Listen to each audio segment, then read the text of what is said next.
अध्यात्म ज्योतिष के तमाम दर्शकों का आज के विशेष कार्यक्रम में इस एपिसोड में आपका बहुत बहुत स्वागत है।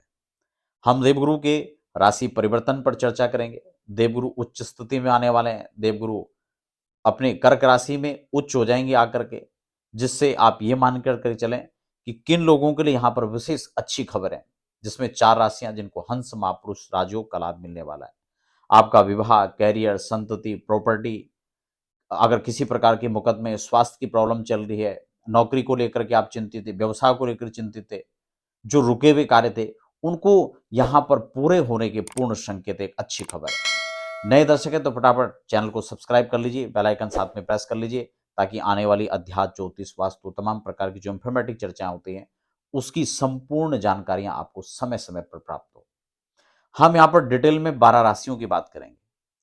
प्रत्येक राशि पर इसका क्या प्रभाव रहने वाला है, किस प्रकार के जो स्थितियां बनने वाली हैं ग्रहों की, कौन से भाव के अधिपति आपके जो हैं जुपिटर बनने वाले हैं, कौन से भावस्थ आपके होने वाले हैं, आपकी जन्म कुंडली में सबसे पहले इस बात को समझ लीजिए।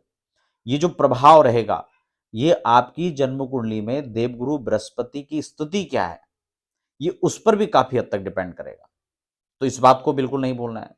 जिन लोगों की दशाएं, देवगुरु की दशा चल रही है, अदरवाइज और भी किसी की दशा चल रही है, तो उससे संबंधित ग्रह की दशा चल रही है तो और पॉजिटिव रहेगा।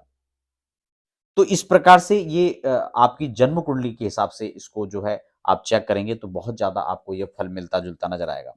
फिलहाल हम यहाँ पर सभी राशियों के हिसाब से बात कर लेंगे। मैंने यहाँ पे ये चार्ट तैयार किया है।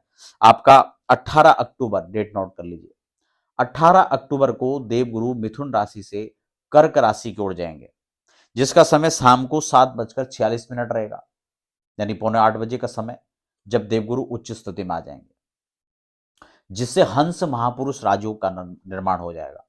लेकिन ऐसा नहीं है कि ये राजयोग सबकी कुंडली में बनेगा, ये उन विशेष 4 राशियों पर बनेगा, लेकिन उच्च स्थिति का लाभ तो सबको मिलेगा। तो ऐसी स्थिति में हम प्रत्येक राशि पर चर्चा करेंगे, और इस राशि क्रम में हम धनु राशि को थोड़ा समझ लेते हैं। धनु राशि की जो स्थिति है वो लग्नेश और चतुर्थेश बनकर के अष्टम भाव पर गुरु आ जाएंगे।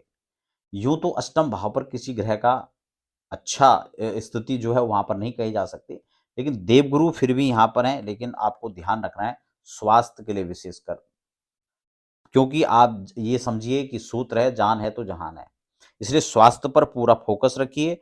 देवगुरु की दृष्टि आपके द्वादश पर, द्वितीय पर और तृतीय भाव पर रहेगी। ठीक है, तो आप एक चीज यहां पर समझिए कि स्वास्थ्य का आपको पूरा ख्याल रखना है। अनाप शनाप खर्चे नहीं करने, व्यय की स्थिति बनेगी, यहां पर लॉस हो सकता है, वो हेल्थ का हो सकता है, मनी का हो सकता है, टाइम का हो सकता है। तो इनको आपको मैनेज करना सीखना है। ठीक है ना, धूर्त व्यक्तियों से आपको बचना है। धर्म की तरफ आपका लगाव बना रहेगा, लेकिन आंख खोलकर आपको इन चीजों में ध्यान रखना है। धन को लेकर जैसे मैंने कहा, जो इनकम के स्रोत बनेंगे उसमें कोई दिक्कत नहीं है, लेकिन व्यय हो सकता है अधिक, उसको लेकर के थोड़ा विचार करना पड़ेगा। जो पैतृक प्रॉपर्टी है उसको लेकर यहाँ पर काफी हद तक कोई विवाद था तो वो यहाँ पर सुलझ सकता है। सहयोग अपनों का हो या मित्र मंडल का हो, वो आपको पूरा बने रहेगा। तो ये खास अच्छी बात है। अपने बच्चों का सहयोग, परिवार का सहयोग, मित्रों का सहयोग बना रहेगा, लेकिन स्वास्थ्य के प्रति ध्यान रखना है, और अंधविश्वास में आकर आपको किसी ऐसे कार्य को अंजाम नहीं देना जहां से आपको लॉस हो सकता है। तो आपके लिए बहुत बहुत शुभकामनाएं।